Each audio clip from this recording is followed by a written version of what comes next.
Practical labs, जब lab होते हैं, अभी चूंकि 10th होता है तो 10th में ज़्यादा रिएक्शंस करने नहीं होते हैं, but during the study of 11th and 12th आप देखोगे कि केमिस्ट्री में बीकर होता है, कोन होता है, तो हम लोग देखते हैं कि जब दो चीज़ें मिलाते हैं तो उसका एक नया कलर बनता है, और उस कलर को ही हम लोग जो है उसके सैचुरेशन पॉइंट को समझकर समझ जाते हैं कि रिएक्शन जो है वो कंप्लीट हो गया, बिकॉज जो रिएक्टेंट्स का कलर था और जो प्रोडक्ट का कलर है वो जो है चेंज इन कलर हो गया।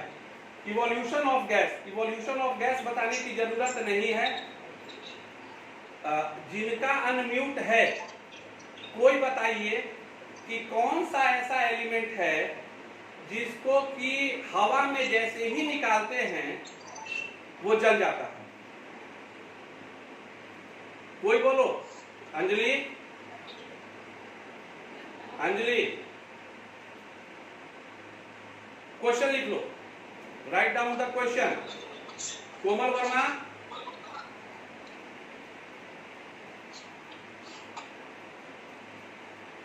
Shreya, anyone is hearing me? कोई सुन रहे हो? ओके, हाँ, कौन सा एक क्वेश्चन लिखो, which element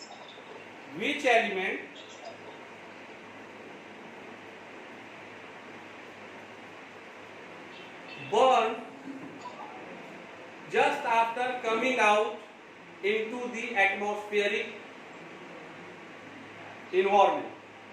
कौन सा ऐसा एलिमेंट है, इसको खोजना, just find out it on Google कि कौन सा ऐसा एलिमेंट है जिसको जैसे ही हम वातावरण में बाहर निकालते हैं वो जलने लगता है।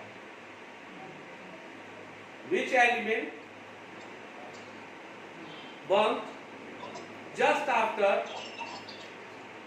coming into atmospheric environment? This one is the question, and जो ये burn हुआ, that one is happened due to evolution, due to chemical change, और चूंकि burn होता है कोई भी चीजें जलती हैं, जैसे carbon, like coal, we know about coal and all, carbon और ऑक्सीजन, कार्बन का टुकड़ा अगर जलता है वातावरण में वो CO2 बनाता है। CO2 क्या है?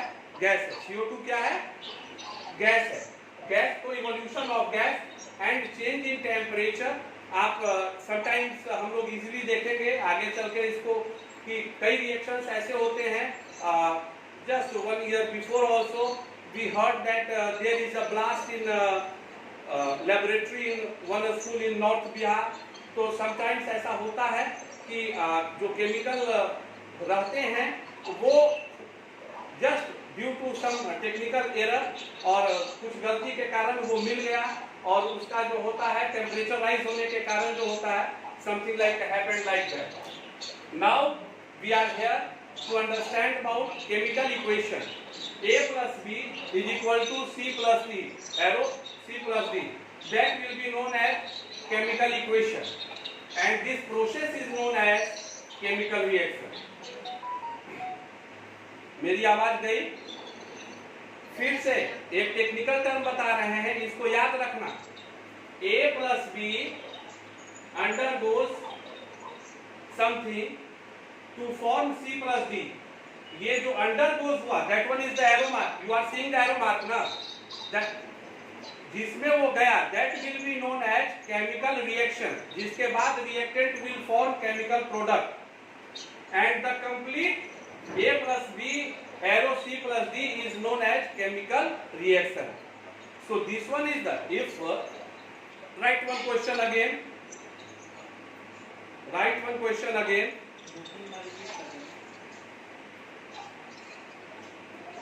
फिर से आप लोग जो मेरी आवाज सुन रहे हैं समझिए, मैंने आपको केमिकल रिएक्शन में एक चीज बताया कि हमेशा याद रखना है A plus B arrow C plus D, where A plus B is known as reactant, C plus D known as product. ये जिस प्रक्रिया के तहत चेंजेज आए, what the process due to which, या easily you can write the process, again write A plus B, arrow C plus D, and just below this write the process due to which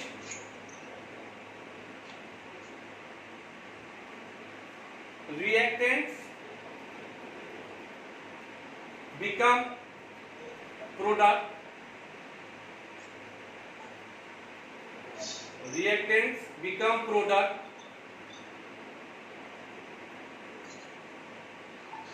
is known as, लिख लेना, is known as chemical reaction, spelling यहाँ लिखा हुआ है।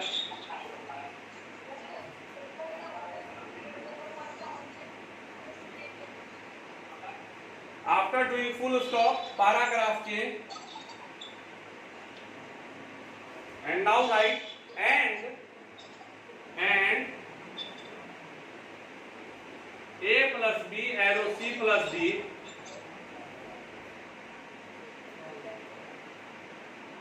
is known as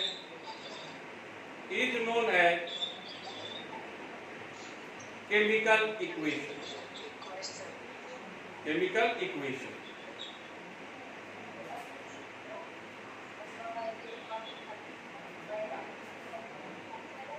अब एक चीज को देखें,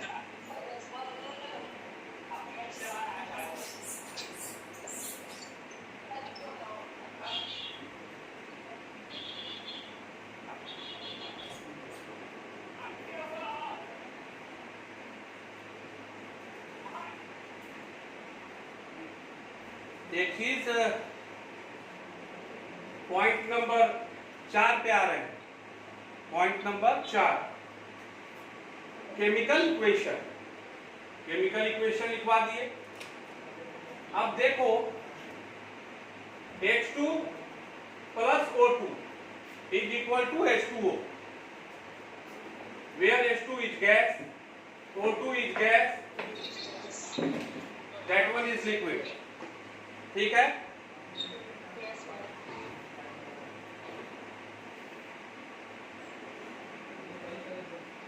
If somebody asks it to you, अगर कोई आपसे पूछता है कि write the formula of making or write the reaction of making water, this is correct, ये सही है। क्यों? हाइड्रोजन और ऑक्सीजन मिलता है तो जल का निर्माण होता है। Hydrogen and oxygen are responsible for making water, clear है? लेकिन ये नॉर्मल इक्वेशन है, this one will be known as normal equation. Why? क्यों नॉर्मल है? यहां हम देख रहे हैं कि ऑक्सीजन कितना है? 2 है। यहां ऑक्सीजन कितना है? 1। ये बैलेंस्ड नहीं है। और जहां तक तुम लोगों को याद होगा law of conservation of mass, एक क्वेश्चन लिखो, right the law of conservation of mass, right the law of conservation of mass, right the law of conservation of mass. ये लिखने के लिए दिए हैं ताकि इंपॉर्टेंट चीज है जो तुमको याद रहे, डिस्कस अभी भी कर देते हैं। बेसिक कॉन्सेप्ट हमेशा याद रखिएगा, the total mass of A plus B is equal to the total mass of product C plus D। Mass कभी डिस्ट्रॉय नहीं होगा, माइट बी पॉसिबल कि due to gaseous product and all वो evaporate हो जाएगा, लेकिन the total mass of A plus B will be always equal to the total mass of C plus D. The total mass of reactant is equal to total mass of product. That one is the known as law of conservation of mass. लेकिन यहाँ पर हम पा रहे हैं कि oxygen 2 है, यहाँ ऑक्सीजन 1 है। It means ऑक्सीजन के मास में तो अंतर है। So for correcting this, we will move toward balanced chemical equation. We'll move toward balanced chemical equation. अभी जो हम तुमको एटॉमिक नंबर मास 25 एलिमेंट लिखने के लिए दिए थे, इसका मूल कारण यही है कि तुमको पता होना चाहिए कि ऑक्सीजन का 2 होता है, फलाने का 1 होता है, हाइड्रोजन का क्या होता है, कैल्शियम का क्या होता है, तभी तो हम मिलाएंगे। अब इसको 2 करने के लिए हम क्या कर सकते हैं, यहाँ 2 करें। What we will do? 2. Now oxygen will be 2. 2O means O2. Okay. But after putting 2 in the front of H2O, H will convert into 2 into 2. कितना हो गया? 4. कितना हो गया? 4. अब इस 4 को मिलाने के लिए हम क्या करेंगे? इसके आगे 2 लगा देंगे। अब आप देख सकते हैं ना, कोई भी जो भी मेरे को देख रहे हो, hydrogen total 2 to 4, 2 to 4, oxygen 2, oxygen 2. That one is known as balanced chemical equation. So first of all, normal equation में ये लिख लो, नॉर्मल इक्वेशन में ऊपर वाला H2 plus O2 arrow H2O लिख लो, और बैलेंस्ड उसके बाद ये लिखने के बाद after writing this that will be that is normal equation. H2 plus O2 is equal to H2O. उसके बाद नीचे एक हेडिंग डालो, balanced chemical equation, balanced chemical equation, balanced chemical equation. उसके बाद लिखो 2H2 plus O2 is equal to 2H2।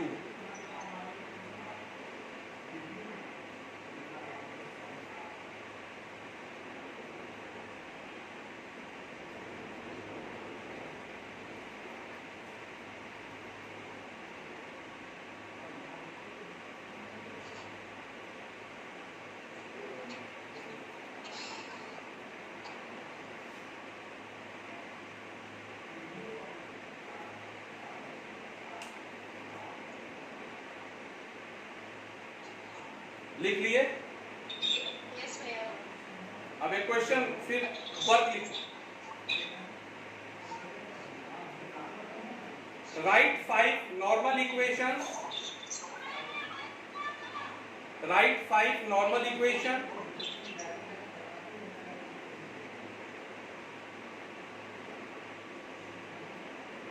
And balanced equation and balanced equation. Normal equation H2 plus O2 is equal to H2O हुआ, balanced equation 2H2 plus O2 is equal to 2H2O हुआ।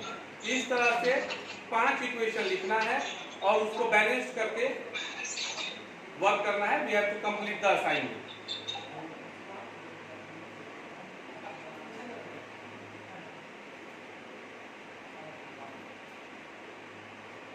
Yeah, I get up there.